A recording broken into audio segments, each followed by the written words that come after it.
All right. Welcome to APA's Facilities Symposium and today's session, which is Demystifying Furniture's Role in Sustainability. My name is Anita Dosick, and I am the Associate Director for Publications at APA, and I will be your moderator for today's session.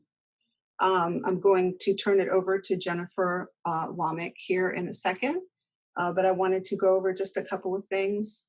We're going to keep folks muted. You're welcome to put in questions through the chat, and depending on how things go, we'll either answer some questions as we go, or we'll wait till the end to take care of all of the questions at one time. If at any time you experience any technical issues, just send me a message through the chat room. I'll be checking that out throughout the session. And without further ado, I'd like to introduce Jennifer. She's the Director of Outreach for the North American Trade Associations for, Commercial furniture. Commercial furniture. That's okay. I wrote myself a shortcut there and I wasn't sure. But anyways, take it away. Oh, thank you. Well, thank you, Anita. And thank you to those of you who are in the audience today. It's a pretty intimate group. So I guess I'll just reiterate that if you do have questions along the way, we might have a little more flexibility to attempt to handle those along the way with a smaller group. But so my name is Jennifer Womack, as Anita said, and I'm thrilled and appreciate the opportunity from APA to come and present this material to you. I'm going to go ahead and share my screen, and then I'm going to turn off my video, only because I think that might be just a little bit distracting to you. But this is the topic today. It's called Demystifying Furniture's Role in Sustainability.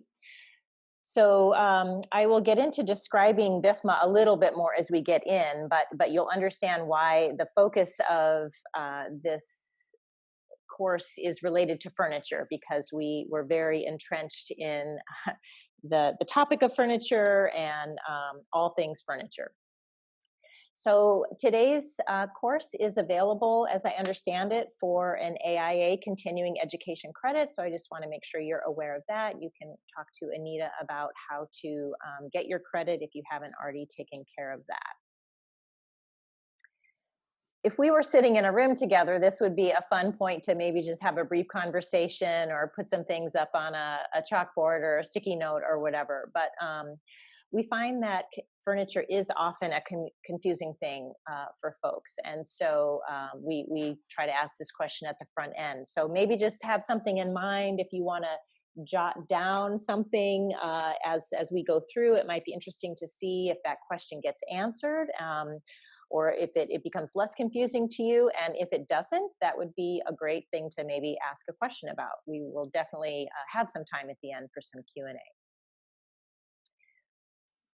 So this just gives you a little bit of an overview of what we will be talking about today. This notion that when it comes to environmental standards, there are many. It's alphabet soup. It can be very confusing. And so this course is an attempt to sort of add some method to the madness, help describe them, help categorize, and then really lay the level furniture sustainability standard sort of over top of all of that, so you can understand the specific role of furniture in this whole landscape of environmental criteria and environmental standards and schemes. 4 basic things we'll be covering at a higher level. I'll talk to you a little bit about who BIFMA is. We won't spend a long time there, but at least you can have a feeling for who's talking to you today. We are going to compare some of especially the green building programs. A lot of those will probably be familiar to you, or certainly LEED, I'm sure, is. And then again, how does level the furniture standard interact with those? We'll work into an overview of some of the key sustainability attributes that would be relevant for any sustainability standard, but furniture in particular. And then we will take a little brief look at what is ahead and what's coming and what's trending in this whole area. So to start off, who is BIFMA and how do we start to do this demystification thing? I'm just trying to. So it's helpful, I think, to organize sustainability standards and programs into three large buckets. The first one would be an actual building rating system, and you see a couple listed there. I'm guessing at least some of these are familiar to you, and we're going to be talking quite a bit about certainly LEED, Living Building Challenge, and WELL today. The second one would be what's called a transparency protocol, and maybe some of these are familiar to you. We'll get into some of them a little bit, where you're really trying to identify things, not necessarily get a rating as you would in a building rating system. And then the third category are product evaluation labels. So this would be sort of like a building rating system only for products. And this is where Level, the furniture sustainability standard, clearly sits, and there are others as well. And then we are going to move into this definition of single and multi-attribute. So hopefully that those three characterizations or those three buckets just at least give you a sense of how to kind of corral these things at a very high level. So we are going to spend a moment talking about this idea of single versus multi-attribute standards. This is something that might be a little bit on the nerdy side, but I think it is really helpful for you as folks who might be looking to some of these standards to sort of understand, you know, what it is you're getting, what it is you're looking at, and maybe what the limitations are of some of those. So what we have along the left-hand side are a list of multiple standards and programs. Some of these are probably going to be familiar to you. Across the top, we have a whole array of possible sustainability attributes, things that you might want to know about, that you might want to measure, or you might be curious to learn about with regard to sustainability. And so I'm just going to go through here and we're going to see how they all relate. So this first one, GreenGUARD, you see the line connects GreenGUARD to the first one there, product emissions. And that's because that's what GreenGUARD measures. It's a test method and then a standard, a certification, if a product meets that test method, specifically around indoor air quality. So this is where you would measure if a product is off-gassing, for example, because that contributes to the quality of the indoor environment. So GreenGUARD does great work at that, but that's the only thing it does. It is only measuring indoor air quality for product emissions.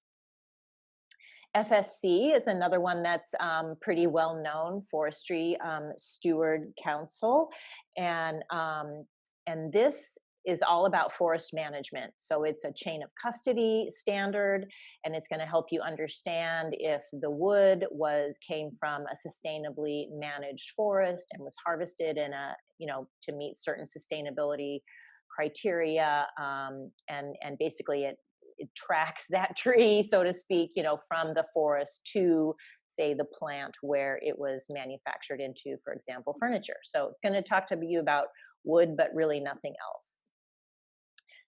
SAN is a little bit less familiar. That one is for other non-wood sustainable material or bio-based materials, and it's talking about sustainable agriculture. So you can see that each of these so far has just had one attribute, a health product declaration. Now we get into one of these transparency protocols, and it's talking about chemistry. It will help you understand the chemical components of something in a product. But once we get to declare, you see suddenly we move into what we would start to call a multi-attribute standard. So the criteria in declare will get at product emissions, the chemistry, the red list chemistry, and end-of-life options. And as we learn a little bit more about declare, that will start to make sense, because declare really has three main things that it's attempting to do. When you get to an EPD, which is an environmental product declaration, this is a tool that's used with assessment. You see, again, multi-attribute and deals with some of these things. Life cycle assessment, one of them, no big surprise. It's really a tool used for life cycle assessment, but it covers some of these other things as well. You notice emissions in manufacturing as opposed to the product emissions that we looked at earlier.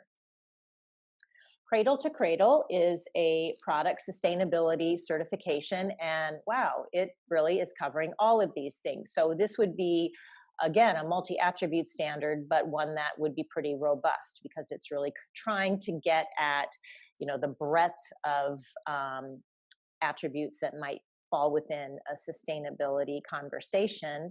And as you see, level, this furniture sustainability standard that we'll be talking about, also a multi-attribute standard, and again, very comprehensive. So who is BIFMA? As Anita teed it up for us at the very beginning, we are the North American Trade Association for Commercial Furniture. So our main members are the furniture manufacturers who produce furniture products that go into commercial environments. So certainly that covers furniture manufacturers who are manufacturing and distributing furniture that ends up in education environments. We've been around a long time, coming up shortly here on 50 years. We are a nonprofit. Our members come from all over the world. Our main membership is North America, so US, Canada, Mexico, but we do have an international membership. Suppliers to that industry are also members. So if you supply fabric or you supply casters or bases or anything that is a key component to furniture, you could also be a member. We do several things. The thing we are most known for, and if you've heard of BIFMA, chances are this is what you would know us for, is we develop all of the safety, performance, and sustainability standards for furniture for a commercial environment. We are an ANSI accredited standards developer. If that doesn't mean much to you, that's okay. But it's a certain methodology that we use to develop our standards, which means that it's an open and transparent and multi-stakeholder process. And so we do follow that process. We also do a few other things around advocacy, and we develop statistics for the industry and so on. But it's these standards that we are most known for, and this level standard we'll be talking about today is one of them. So what we like to say is that level is to furniture like LEED is to a building. One of BIFMA's largest undertakings was to create a sustainability standard for furniture. If you've dabbled in sustainability at all, you know that it's a very complex and broad topic. Often it's one of those topics that you might find yourself saying, the more you learn, the less you know, because it seems that you can continue to peel the onion and go deeper and deeper. But our level sustainability standard, as you saw in that sort of multi-attribute graph, does attempt to be very comprehensive in a similar way that I'm imagining if you have familiarity with LEED, some of your buildings that you are responsible for may be LEED certified. And so you understand it is attempting to be multi-attribute with regard to the building. So how does level work? The standard is broken into 3 categories and 3 impact areas, as you see here. So each of the categories are evaluated according to sustainability criteria across sort of distinct areas where impacts might occur. And then these impacts would tend to fall on the environment, health and wellness, or social. So this might seem a little abstract. Maybe an example would be, since we are talking about furniture, it's easy to understand that you would want to understand or evaluate sustainability criteria relative to a piece of furniture, let's say a desk. That makes a lot of sense. And then, what are the environmental impacts of that desk? It's sort of typical environmental green stuff. But you might say, well, are there health and wellness impacts for the desk? There might be if we're talking about off-gassing or things like that. But the desk itself doesn't necessarily speak to health and wellness as much as maybe the facility would. The facility where the desk was made, you might want to make sure that the workers aren't exposed to unnecessary chemicals or that they're protected from that, for example. So that would be an example of where facility would come to play. How much water is the facility using? What is their effluent? How much energy are they using? These things are also really important to the overall sustainability picture, but they can't really be attributed necessarily to the product. It's more happening at the facility level where that product was made. And then the third one, organization. So this is one where, like, especially the social impacts start to really make sense. Going back to our example of the desk doesn't have a social conscience, right? But the company that made that desk, the organization, certainly does. And so you might want to measure their social sustainability. Things like, do they pay a living wage? What are their community outreach efforts? Do they promote volunteerism? Are they, what are their policies around diversity and things like that? So you can start to see how, kind of cross-referencing these things is how you would begin to measure. And the way it works in level is we start with a group of prerequisites. And in this way, it's similar to LEAD. So if you're familiar with that 100% of the prerequisites must be met before you then start trying to achieve credits and accumulating points. And part of the reason that we've chosen this approach to have a prerequisite first is because there's at least one prerequisites in each of those impact areas. So that would prevent at the end of the day, it's the product that receives the level certification. So let's continue talking about our desk. You wouldn't want to have a desk carrying the level certification mark if, for example, the company that made it just is a terrible polluter and has terrible practices. So we want to make sure that there's at least a minimum across all of these areas as we try to get at the breadth of sustainability, that the company is working on things, that they're advancing towards sustainability across sort of a baseline. But then from there, we make it very flexible. Companies can try to pursue the credits amongst any of the areas, and as they can achieve those credits, and sometimes at varying levels, then they start to get points. And then the points ultimately roll up into the level certification. So I mentioned that BIFMA develops all the sustainability standards. So technically speaking, level is our certification program to one of BIFMA's voluntary standards. All of our standards at BIFMA are voluntary, and one could make a claim of conformance. So in this case, the standard behind the level certification is called the ANSI BIFMA E3 Furniture Sustainability Standard. So it's kind of like the standard. We have this diagram here. It's sort of like the textbook. The standard tells you all of that criteria, tells you what you need to do.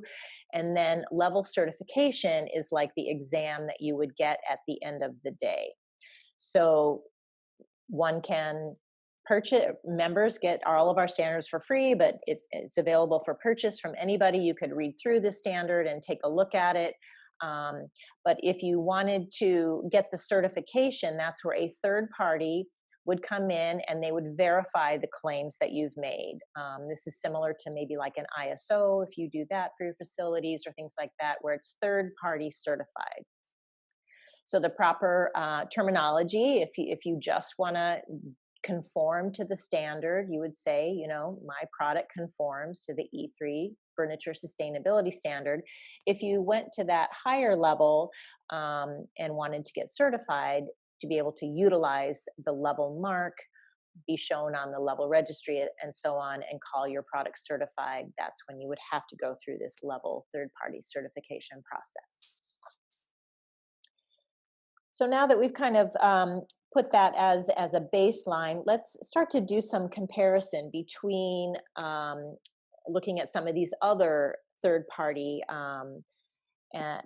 standards out there, starting with a product standard, Cradle to Cradle, and looking at those and kind of comparing them to levels. So as you might recall from that early slide, Cradle to Cradle is a fully multi-attribute standard, and it's very robust, and you see some of the things that it covers on the slide here. As we look at comparing the two, we've kind of lined things up. So they really cover a lot of the same things. Now they might categorize them differently, have different titles, maybe organize them slightly differently. But this shows you that there really is quite a lot of harmonization between a cradle, what's under the cradle to cradle sustainability standard, and the level sustainability standard. Level being specific to furniture, but you could take a piece of furniture and take it through a cradle to cradle certification process. And some of our members do. For example, they may have both level and cradle to cradle. The way the standards work is a little bit different. So in cradle to cradle, it's sort of a progressive standard. So unlike the prerequisites I mentioned before and the way that level works, cradle to cradle, you have a whole array of criteria you have to meet, 100% of which you have to meet in order to achieve basic. And then all of those, you have to have those on board, plus adding some more to get to bronze, all of those, adding more to get to silver, and so on. So it sort of progresses along the way. Whereas level is handled this other way I was saying, where it's more flexible. The path to achievement is more flexible in terms of how you get there. And you still have to achieve a certain number of points to reach certain thresholds. So the first threshold in level would be level 1, and the second threshold, which would be more points, level 2, level 3 is the highest threshold out of a total possible points of 111.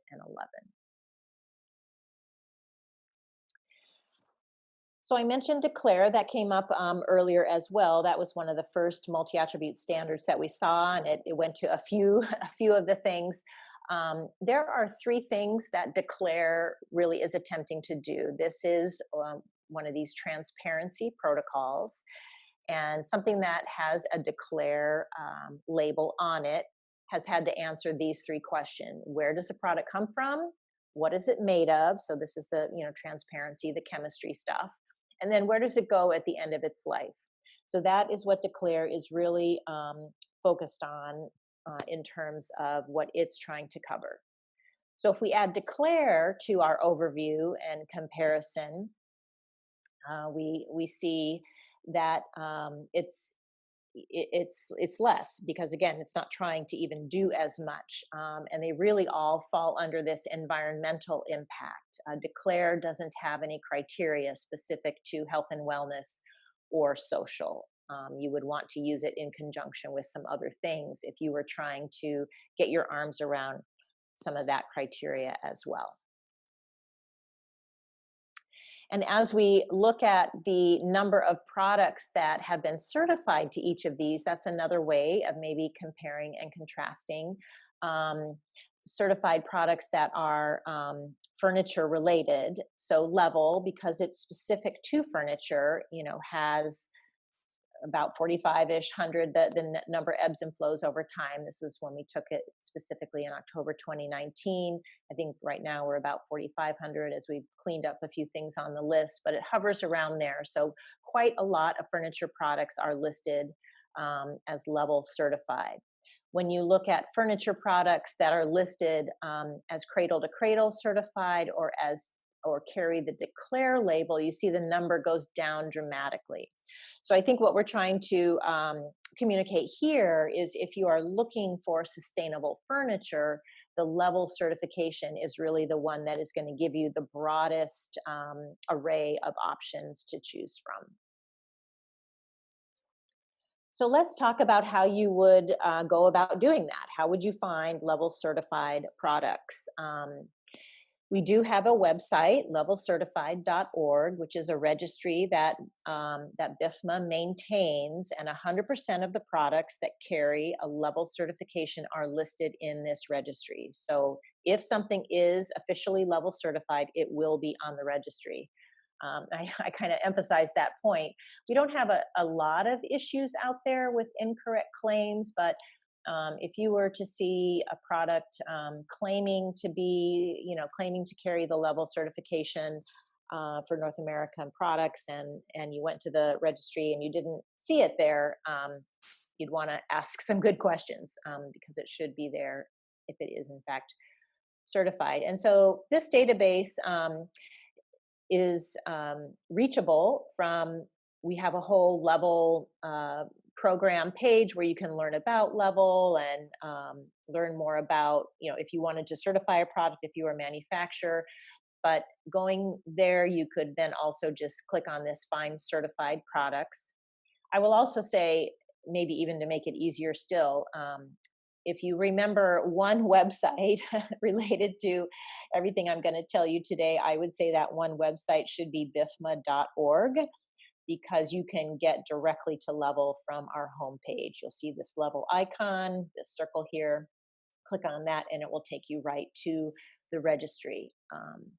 But this is another way to get there. So this is what the registry looks like. And there's lots of ways to search and sort, so that, of those 4,500 products, you're not wading through a bunch if you're looking for something more specific. So as an example, if you said, well, I'm really interested in accessories, and you see at the point at which I took the screen grab, there were 202 listed listings on the registry that are categorized as accessories. So I'm already, if I only did that, I would already be narrowing my search quite a bit.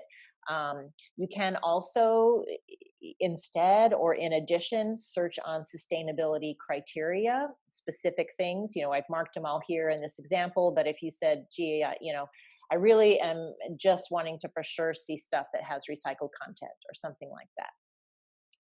You could also search on one of these level achievement thresholds. So you see there the level 3, there's 541 that have achieved that highest threshold. So if I were to set this as my search criteria, then of those 4,500-ish products, you see there would be 32 results that would be delivered up to me that met that criteria. So it just has a lot of options for how to refine your search and find products. So I don't know how many of you out there actually do any specification of products, or maybe replacement of products at your facilities. But this is a great place to begin to find furniture products that meet sustainability criteria. And I like to really point this out to people, because I'm always surprised how many people aren't aware of it. And it's in the world of challenges, especially around sustainability, this is an easy button because there's no added cost to you, to your facility. All of the cost associated with getting the level certification has already been absorbed by the furniture manufacturer. And level certified products don't carry like a premium cost on them. They are just products that the manufacturers have taken through this process. A lot of this is very market driven. We'll be getting into this more. And so it's a great place to start. Might as well look here first and see if you can find the products that you might be looking for or that your facility needs.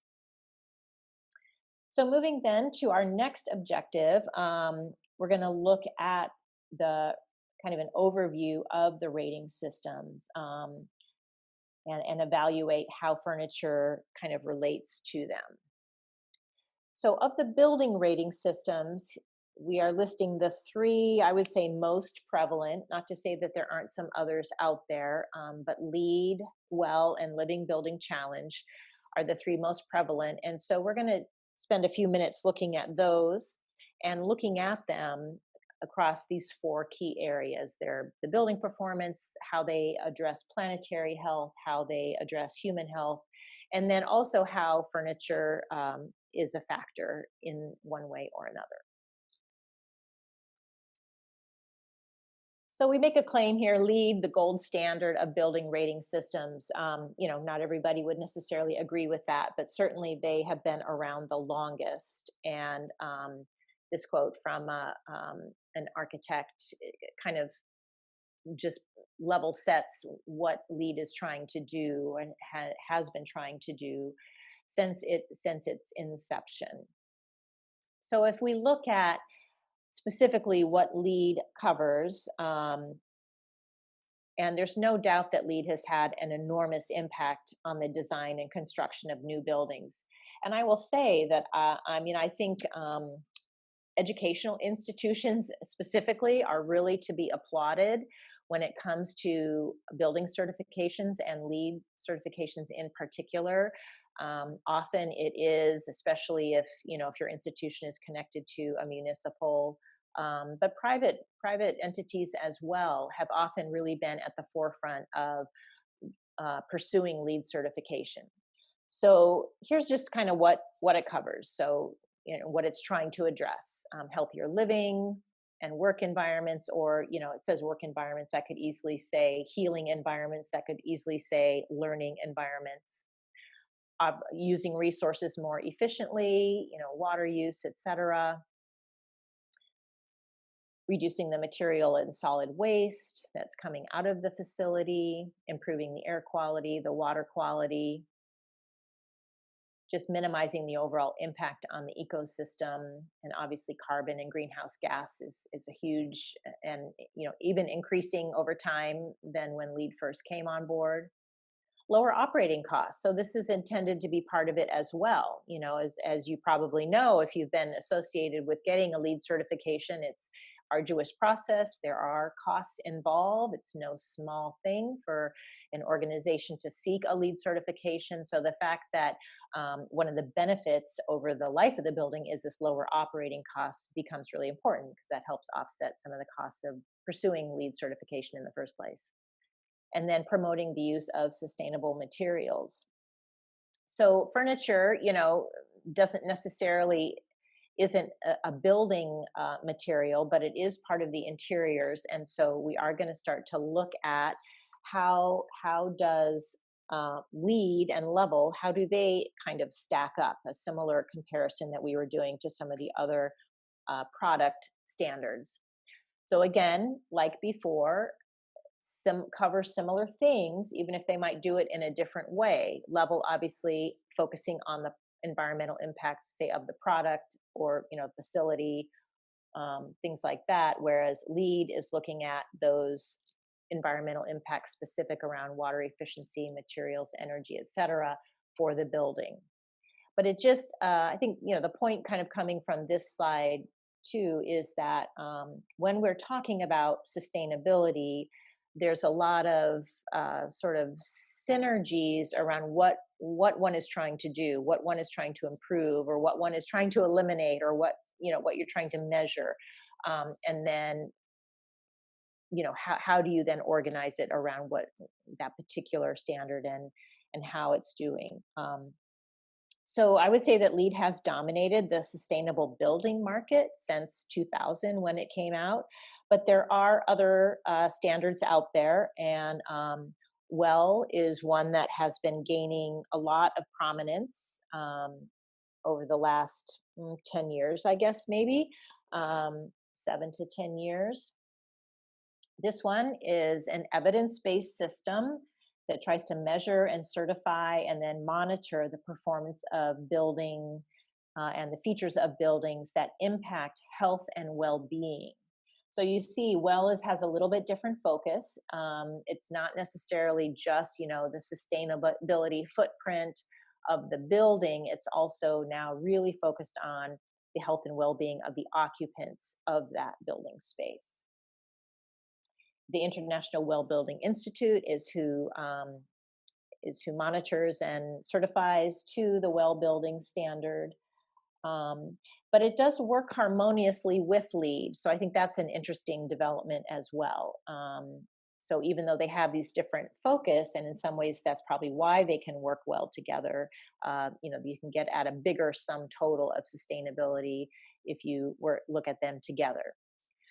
So as we do the similar sort of cross-reference, you see that these there's some little bit different things in WELL that would not be covered under level specifically.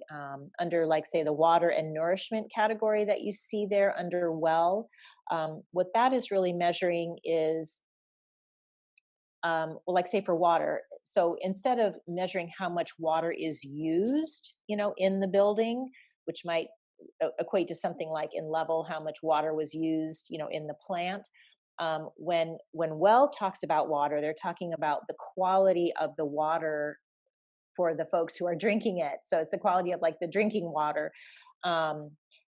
and nourishment, same thing, talking about the quality of food that's offered to employees in the, whatever the eating places are within the building. So there are things like that. You see light, comfort, things of that nature that are getting at this health and wellness for occupants themselves. And so that's why this one is a little bit unique in that regard. The Living Building Challenge is the third one that we wanted to take a look at. This is arguably the world's most rigorous performance standard. It really raised the bar around this, and in so doing, it tries to be regenerative. So that's something that sets this one apart. An example of that would be, you see the kind of regenerative and restorative. So this flower metaphor, sort of makes sense from that perspective. And each of these petals are areas where you would achieve certification. So within the energy petal, for example, a building has to supply all of its own energy on site, and it has to be renewable, but the energy created has to actually be 105% of the needs at that site. So that kind of gets to this restoration. So you're actually, on site generating more energy than what your building needs to run. So then presumably, you're putting some of that onto the energy grid to be used by others. So that's kind of gets at the philosophy behind the Living Building Challenge, that it has this sort of regenerative approach to making buildings really, almost like living organisms in a sense, where they give back more than they take. Very challenging. There are not that many buildings out there that have been certified to the Living Building Challenge.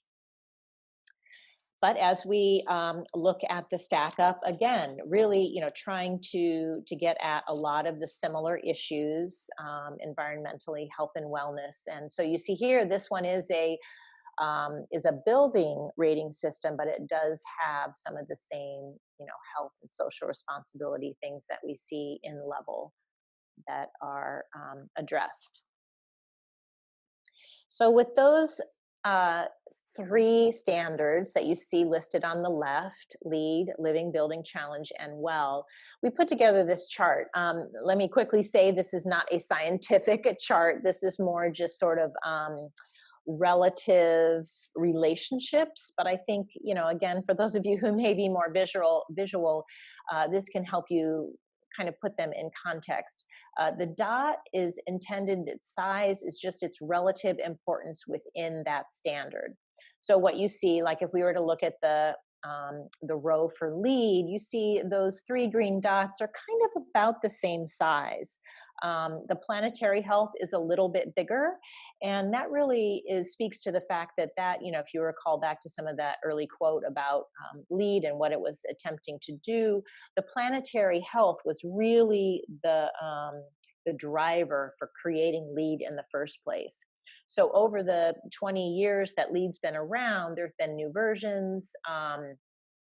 We're on LEED version 4 at the moment, and so some of these other areas like human health and the very original version of LEED, that would have been a much smaller dot, but over time, these other areas have started to really come on stream stronger as well. So the planetary health, relatively speaking, isn't much larger.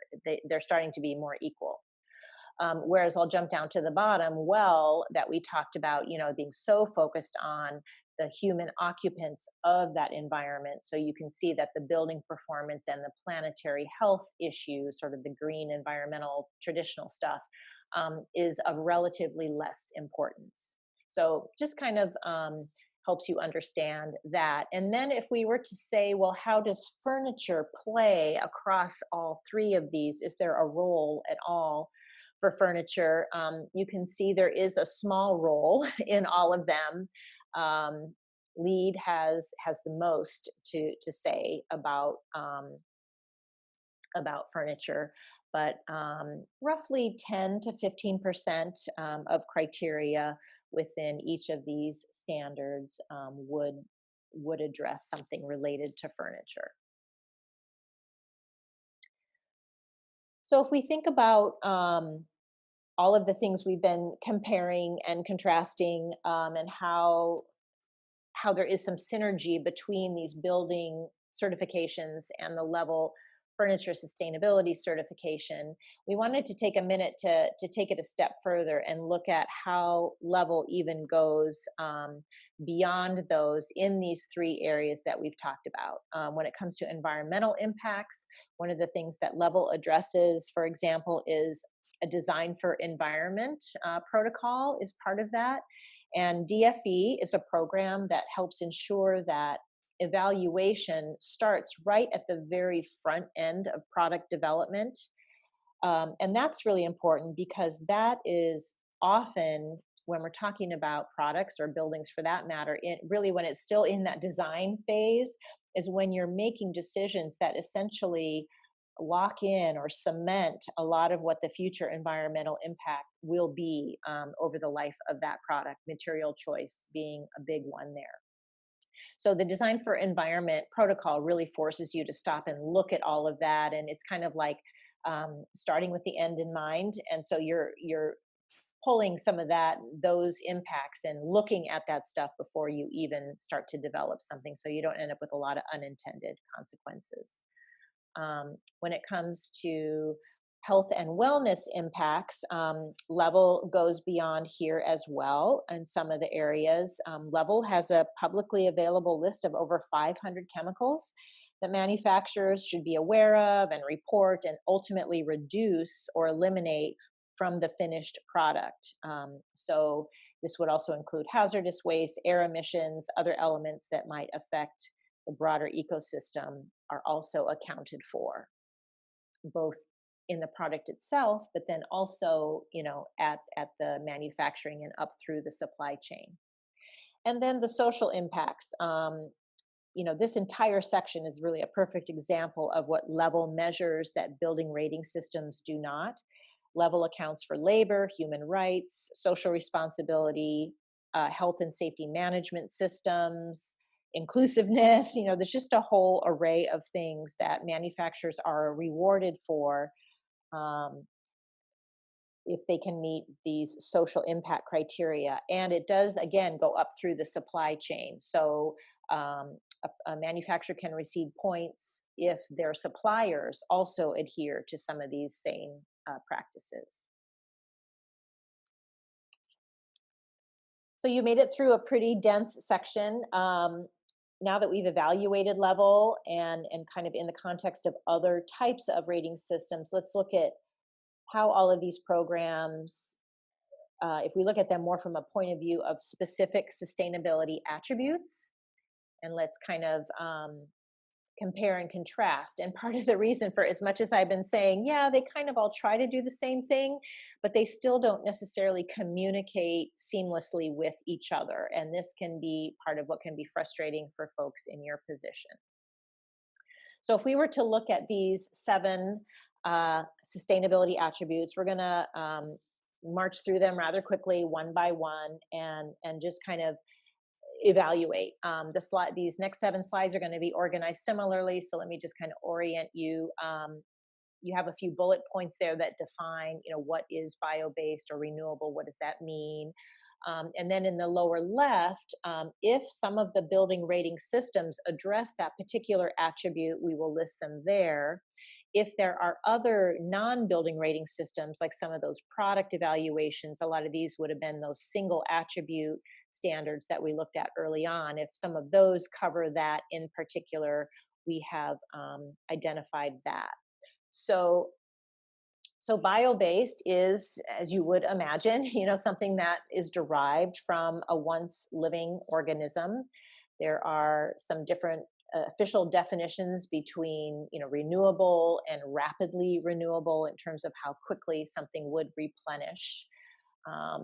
But you see there that all 3 of the building rating systems handle that. And then if you were looking for some individual declarations around, again, your certified wood or the sustainable agriculture network, those would be some of the other product evaluations.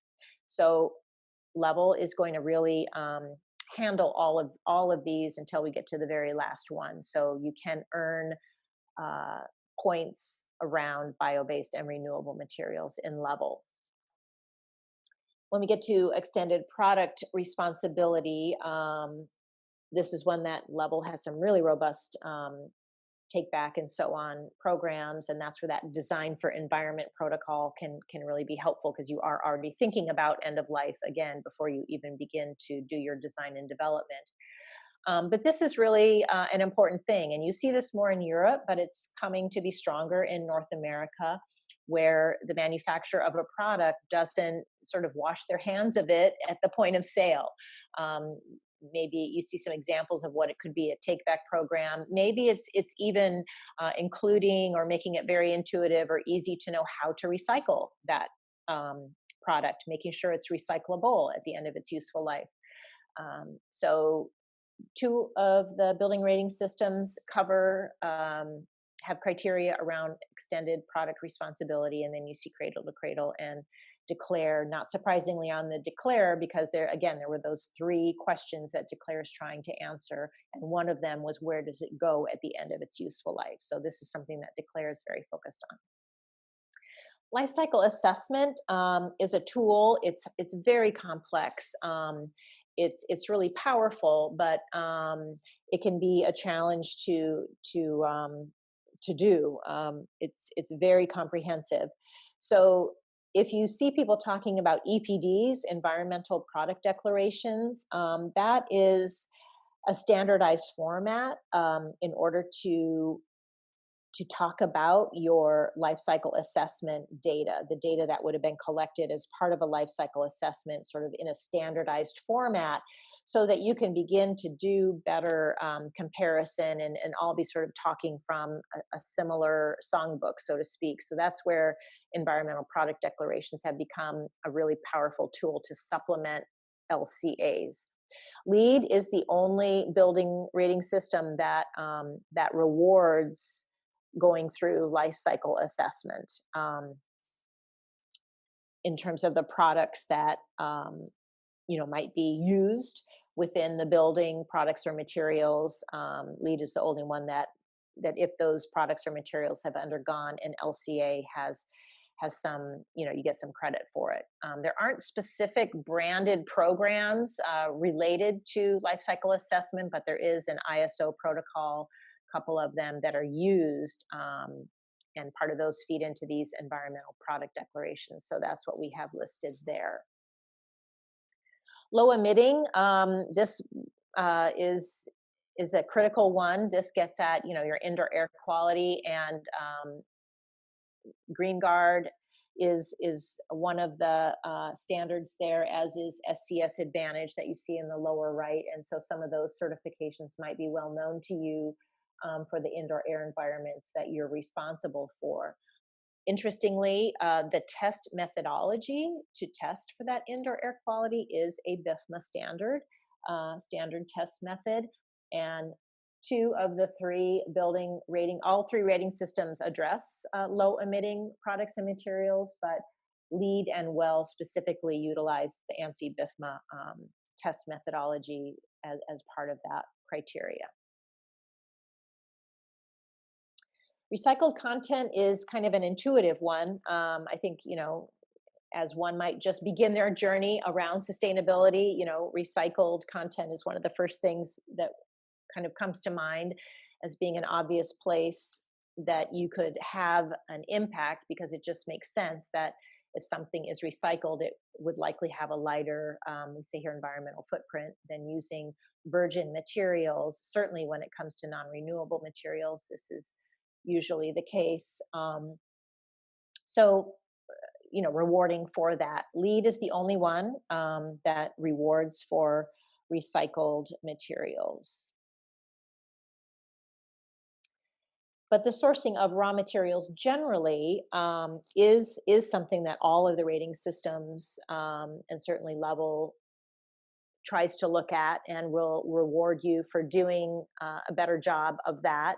So some of that is maybe a proximity issue. LEED has famously been known for a point related to this, which has changed over time, but at the moment I think it's 100 miles if you are sourcing your materials from within 100 miles of the site, you are rewarded for that. So this is getting at, lower transportation costs, lower greenhouse gas emissions associated with transporting those materials, housing, distribution, a lot of those kinds of impacts. The idea being that if it's sourced closer to where it will land, then that's going to be better overall environmentally. And then you see, so even like FSC, which is about, again, that chain of custody for wood, the sourcing obviously is a big part of that in this case, that sustainability chain of custody for the wood. This last one, layout ideas, is the one that is not included in level. And part of that is because whereas in the rating systems, you can get some points for how you put your furnishings in the environment. So a lot of times this would be things like you see here is, do people have access to natural light and views? Or does the way you have your space arranged promote activity? Even something as simple as, do you have a waste basket at every desk, or does someone have to physically get up and go to more of a community waste basket? Things of this nature. So furniture itself doesn't sort of inherently, have this quality to it, with a few minor exceptions. Something like a treadmill desk, or something like that could possibly contribute here. But all of the rating systems do have some criteria around how the furnishings within the environment are placed and the impact that can have. So in this final section, we're going to look at where the trends for sustainability are headed within the built environment. And I think this is really interesting to kind of look into what's happening, what's growing, and also what are some of the business drivers that's impacting some of these newer protocols and so on. So this quote will get us kind of started off on this topic. Andrew Winston was the author of this book, Green to Gold, that came out quite a while, I want to say 2006, I believe. One of these early folks looking at the business case related to sustainability. This particular quote is actually much more current. This was from an article he wrote for the MIT Sloan Management Review in the August of 2018, where he's sort of reflecting, on the same issue, that essentially the business case has been settled, and that the market is really the driver in terms of keeping this in the forefront on the agenda going forward. Here's another way of looking at it. This chart from the World Green Building Council, from a report that they did back in 2014, was reporting on health, well-being, and productivity in the office. And some of the factors that really contributed, that were measurable, were things like indoor air quality, thermal comfort, lighting, and what the financial implications of these things were on employees through things like their productivity, lower absenteeism, and things like that. So they really, this study really was one among many studies that have continued to come out since then, making this correlation between employee wellness, productivity, overall engagement, the financial metrics that you can clearly tie to people and the environment and their furnishings. And because, as you see here, roughly 90% of the cost of ongoing operations is related to staff in terms of salaries and benefits. So the ability to impact that 90% with proper interior settings, proper furnishings, sustainable furnishings, really can start to have a very bottom line impact very quickly.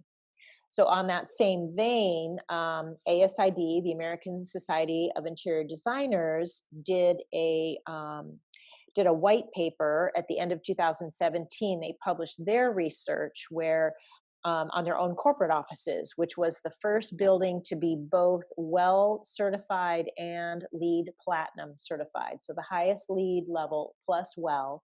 You might recall I mentioned that the two of those kind of can work synergistically together. So they took advantage of that.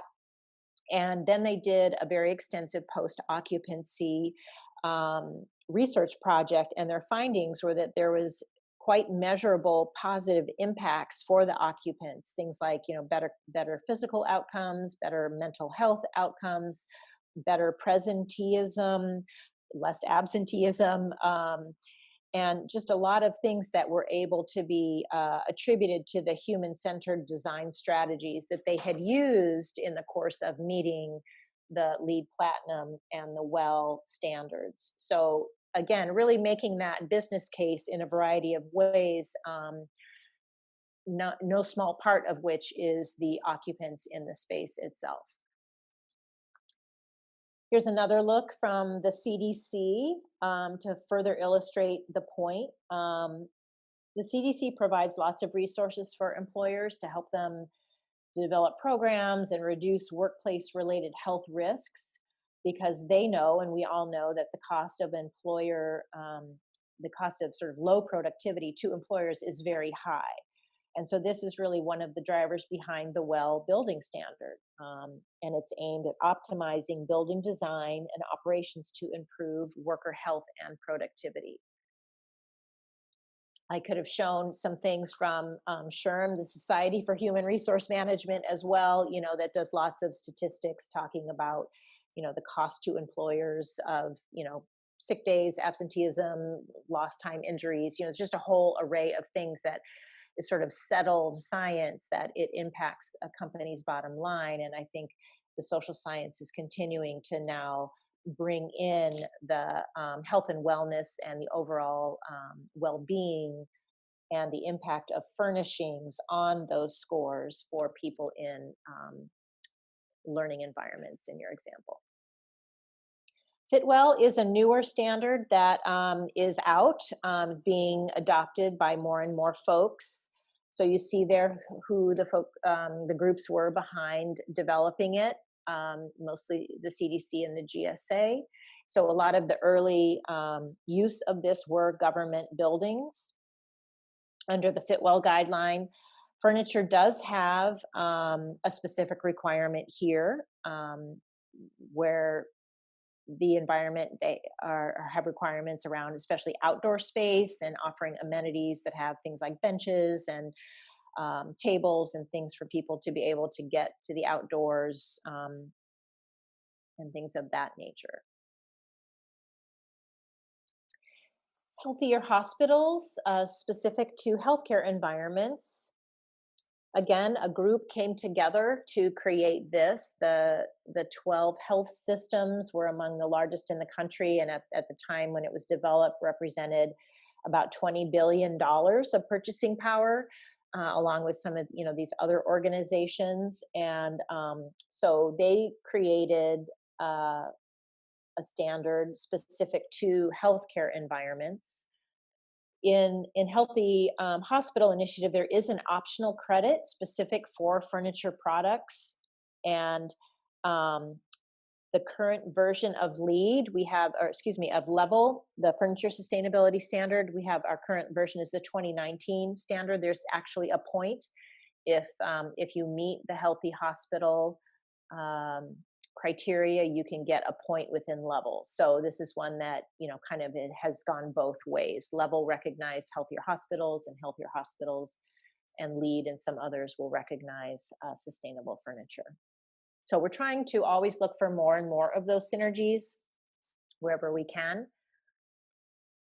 And then just a look from one of my colleagues, Brad Miller, who's directs our sustainability efforts. The point he's making here is that safety is what everyone wants, even if even if this sustainability lingo is not rolling off your tongue or off your employer's tongue, or is not part of your everyday. Safety is certainly something that we are all concerned about, and increasingly, as occupant wellness is put at the center of the sustainability conversation, we see this convergence of all of these issues surrounding human health, planetary health, and people's ability to thrive and be safe. Certainly that is the case today as we are navigating how to keep people safe in new and more intensive ways. So I know that you guys are not, probably most of you on the phone are probably not interior designers specifying, but I think this could easily say, as I kind of mentioned on the front end, that the education environments have also really been drivers for adopting a lot of these sustainability, seeing the value of it and adopting the certifications that can help vet that out. So kudos to you guys, and as you're managing those facilities and perhaps have opportunity to influence those choices going forward, hopefully some of what I've shared with you here will help you feel confident to want to make sustainable choices. So let's just do a quick roundup of what we talked about. We went through level and who BIFMA is, what level is, and how it relates to sustainable furniture. We talked about a lot of the building programs that are out there, and how they kind of relate to furniture, if at all, what they cover. Then we talked about key attributes of sustainability across all of the standards, and then how furniture addresses those, and then took our quick look at what is coming and what is trending now, which clearly is around wellness and well-being of occupants. So we like to say, that this is a forever changing landscape, and at BIFMA we are keenly focused on the furniture component related to this sustainability and where this conversation is going, and continuing to push that market forward through our members. So hopefully you will feel confident to look to us and our standards to help you, again, get to some of those easy buttons. We had some help from folks, and so we are super grateful for them. And then I'll end here, and we can do some Q&A. I have my, again, I think I said, if you remember one URL, it's BIFMA.org, that you can really get to most everything I've talked about today through there. And then if you would want to contact me, I'm happy to hear from you. So with that, I will see if there are any questions.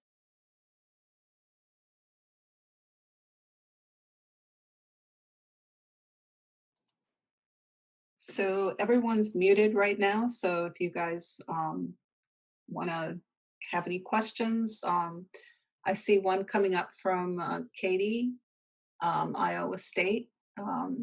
Says, is sustainable furniture more expensive? What is the durability on sustainable furniture? 10 years or more? Yeah, that's a great question.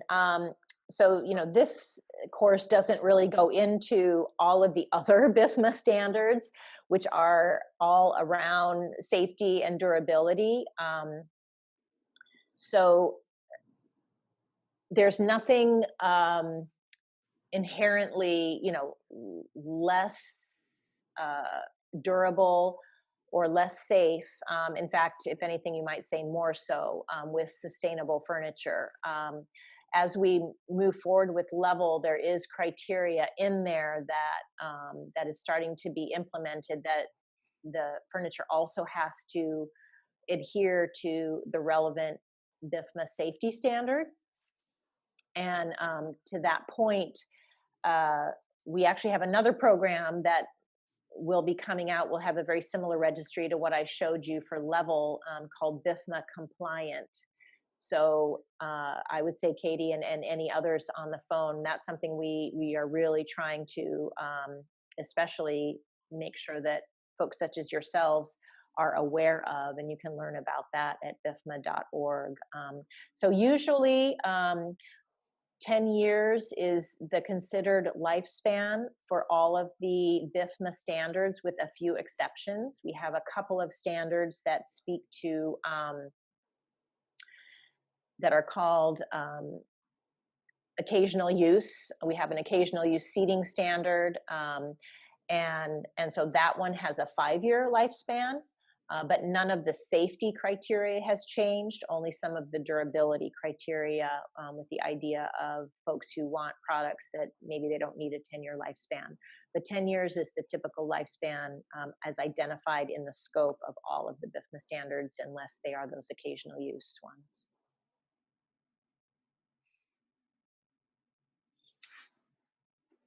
I don't see any more questions coming up. So I think with that, I think that tells you did an excellent job at conveying all the information. That there was a lot there to take in, very interesting. And There's a lot there. yeah, there's, I learned a lot today, so thank you very much for that. Well, thank you all. Again, I really appreciate this opportunity, and please feel free to reach out or check out BIFMA.org, and we'd love to have the opportunity to continue the dialogue with you. Jennifer, I don't see if you can see all the chats, but you're getting a bunch of thank you. I am seeing those. Yes, thank you very good. much. Yeah. Okay. All right. Take care. Thank you very much, everybody. Have a great day, and thank you for joining us for all of this wonderful information. You guys take care. Bye-bye. Bye-bye.